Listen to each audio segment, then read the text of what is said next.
नमस्कार दोस्तों, ये है ज्ञानधारा चैनल। हमने कुल 100 प्रश्न सॉल्व कर लिए थे आरपीएससी कॉलेज लेक्चरर ज्योग्राफी विषय का, और वो प्रश्न पत्र था आपका फर्स्ट प्रश्न पत्र। अब हम लोग इस वीडियो में 101 नंबर प्रश्न से और आगे के जो बहुविकल्पी प्रश्न हैं उनको सॉल्व करने का प्रयास करते हैं। तो जो पहला प्रश्न है कि निम्न में से किस प्रकार के अनुसंधान के सारांशों या निष्कर्षों को अन्य स्थितियों में सामान्यीकृत नहीं किया जा सकता है? The conclusions findings of which type of research cannot be generalized to other situations?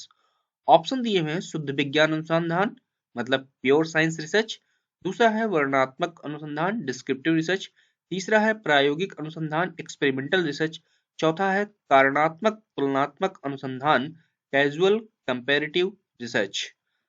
अब बताइए कि किसमें जो है जो सारांश होते हैं या निष्कर्ष होते हैं उन्हें अन्य स्थितियों में सामान्यीकृत नहीं किया जा सकता है। बताइए कौन सा है?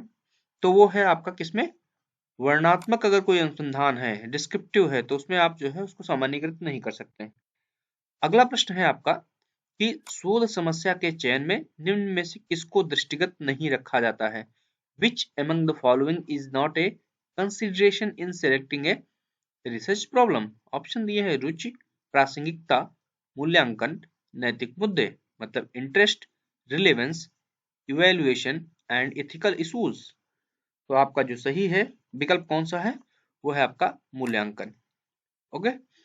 अगला प्रश्न है कि निम्न में से प्राथमिक आंकड़े संग्रहित करने की विधि नहीं है। Which among the following is not a method of primary data collection? Option दिए हैं पर्यवेक्षण या अवलोकन जिसे कहते हैं, अंग्रेजी में ऑब्जर्वेशन कहते हैं, दूसरा है प्रश्नावली मतलब क्वेश्चनेयर, साक्षात्कार इंटरव्यू, व्यक्तिगत प्रलेख या जनगणना मतलब पर्सनल रिकॉर्ड्स और सेंसस।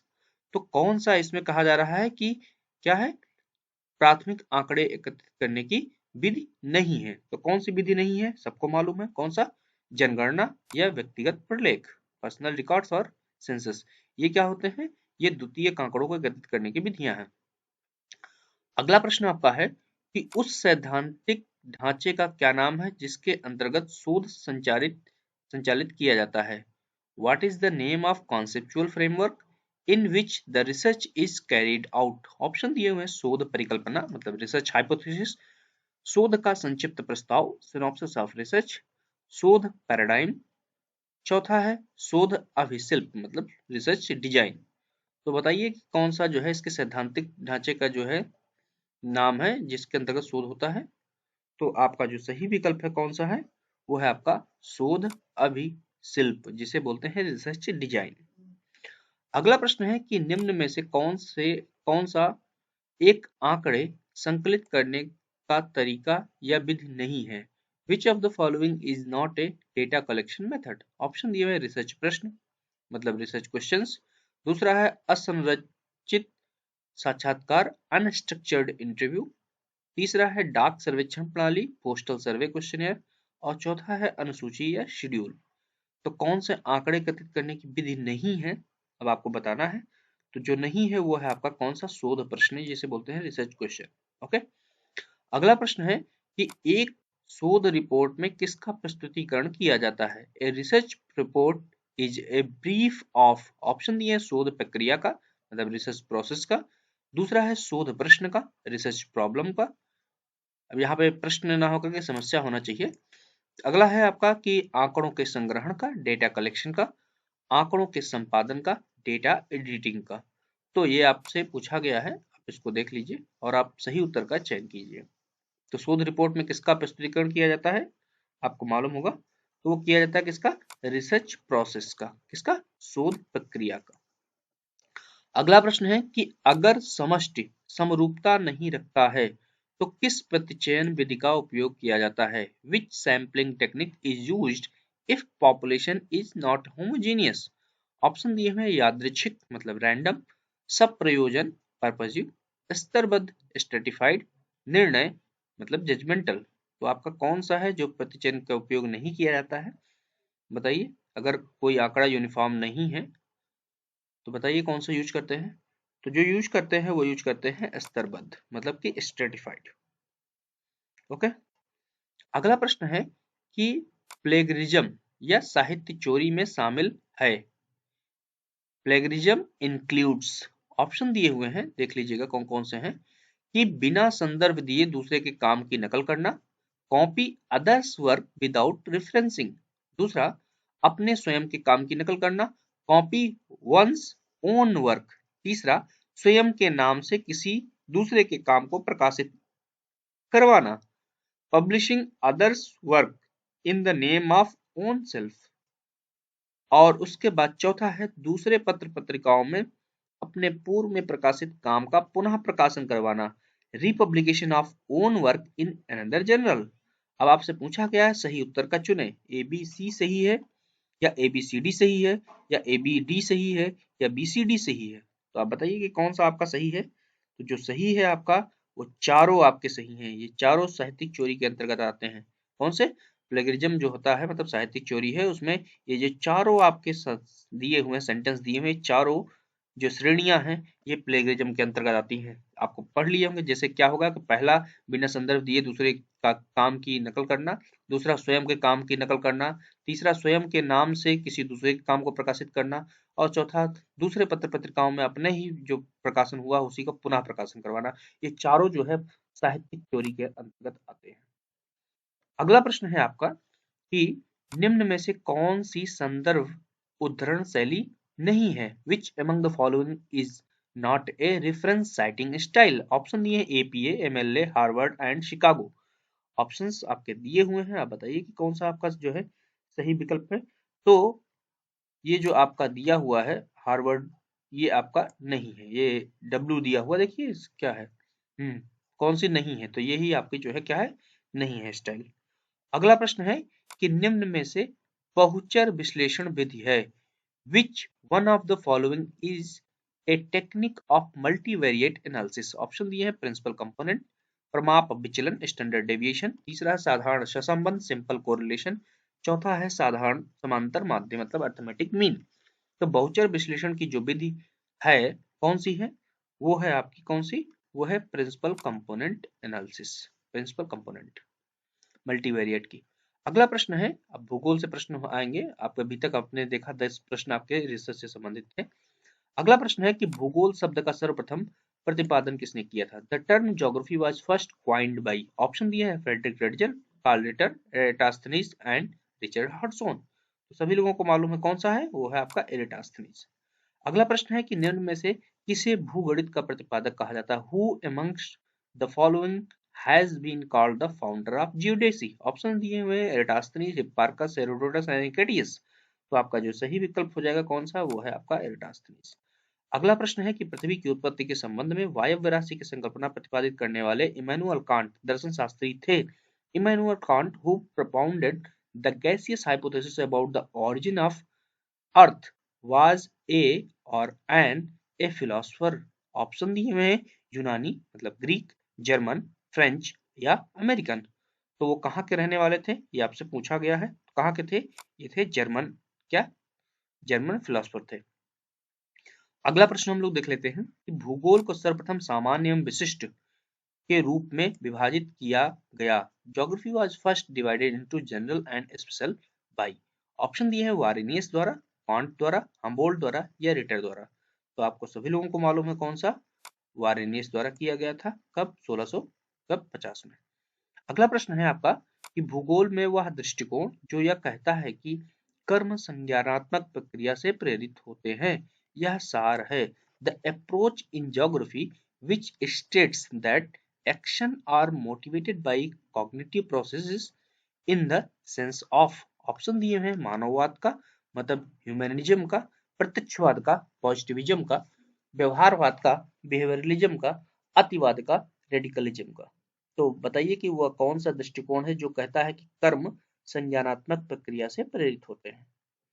तो आपको पता चल गया होगा कौन सा है, वो है आपका व्यवहारवाद का, थर्ड वन।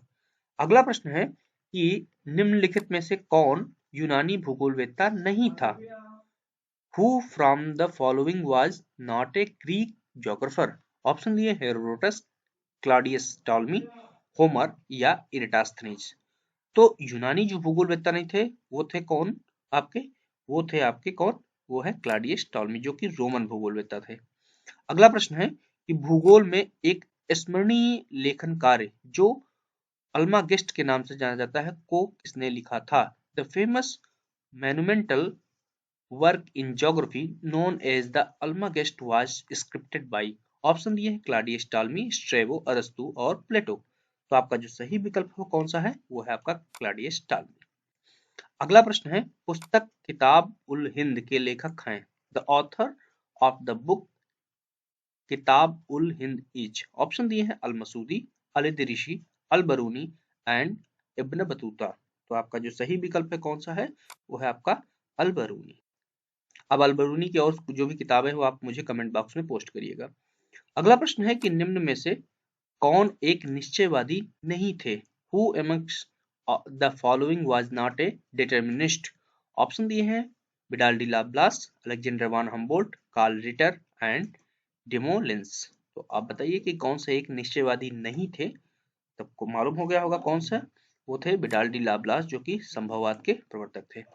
अगला प्रश्न है 120 नंबर कि Britain and the British seas नामक पुस्तक किसने लिखी? That book Britain and British seas was authored by. Option दिए हैं Dudley Stamp, S J Smith, Halford J Mackinder and Ellsworth Huntington. तो जो सही आपकी है उत्तर वो कौन सा है? वो है मैकेंडर की किताब है। अगला प्रश्न है प्रसिद्ध कृति सिविलाइजेशन एंड क्लाइमेट के लेखक हैं। The famous script civilization and climate is written by. Option दिए हैं Ptolemy, Strabo, Ellsworth Huntington and Richard हार्टसोन।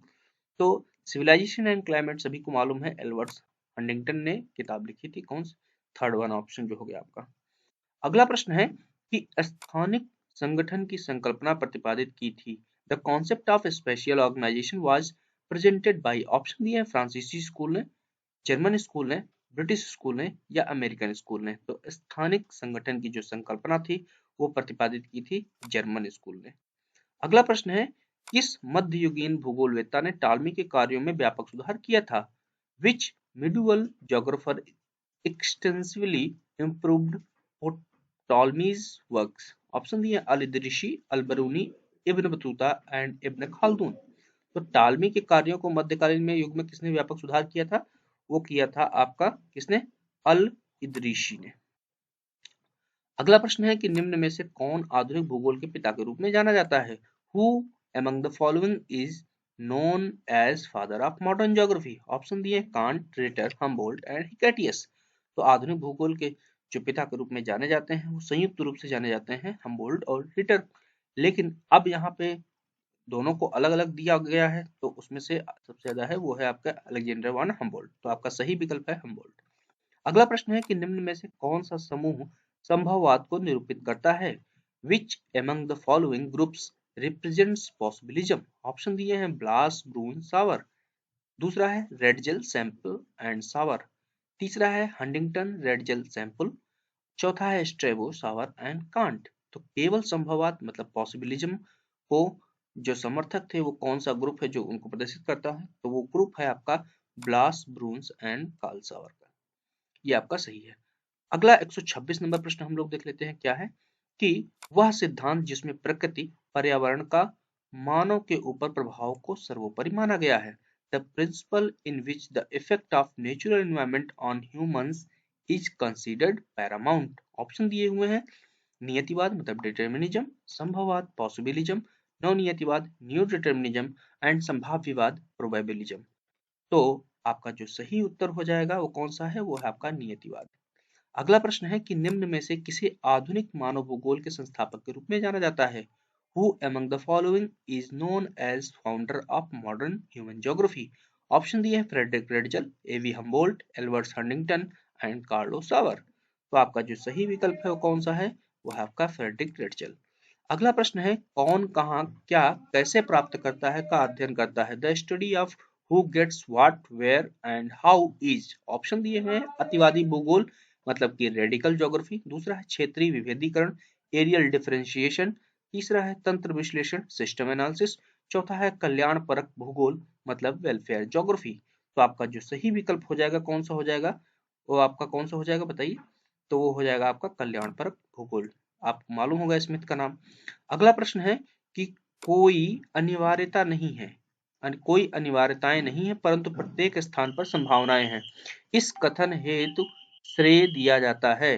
There are no necessities but everywhere possibilities. Credit is given to this statement. Option दिए हैं ब्रून्स को, BLAS को, फेब्रे को या Ritter को। तो आपका जो सही विकल्प है कौन सा है, वो है आपका फेब्रिक। अब इस वीडियो का अंतिम प्रश्न हम लोग देख लेते हैं कि निम्न पौराणिक द्वीपों में से कौन सा एक ऑस्ट्रेलिया महाद्वीप से संबंधित है। विच ऑफ द फॉलोइंग पौराणिक द्वीप्स और mythological islands belongs to the continent of Australia. Option दिए जम्बू द्वीप, शक द्वीप, पुष्कर या सालामाली द्वीप। तो आपका जो सही उत्तर है वो कौन सा है, वो है आपका कौन सा, शक द्वीप। तो उम्मीद है कि ये जो आपको 30 प्रश्न इस वीडियो में बताए गए हैं वो आपके लिए बहुत महत्वपूर्ण होंगे। आगे जो 20 प्रश्न और बचे हुए हैं इस प्रथम प्रश्न पत्र में, कुल 150 प्रश्न प्रथम प्रश्न पत्र में पूछे गए थे, उन प्रश्नों को अगले वीडियो में सॉल्व किया जाएगा। तो आप लोग इन प्रश्नों की प्रैक्टिस कीजिए और वीडियोज को उनको जरूर शेयर कीजिए जिनको इनकी आवश्यकता है, जैसे मास्टर क्लास के स्टूडेंट्स हैं या किसी कंपटीशन की तैयारी कर रहे हैं या किसी यूनिवर्सिटीज में एडमिशन लेने की तैयारी कर रहे हैं, यूजीसी नेट जेआरएफ वाले या स्टेट गवर्नमेंट की कोई भी ज्योग्राफी रिलेटेड एग्जाम्स हैं, तो उनको शेयर करिए जिससे कि इन वीडियोस को फायदा हो सके। धन्यवाद।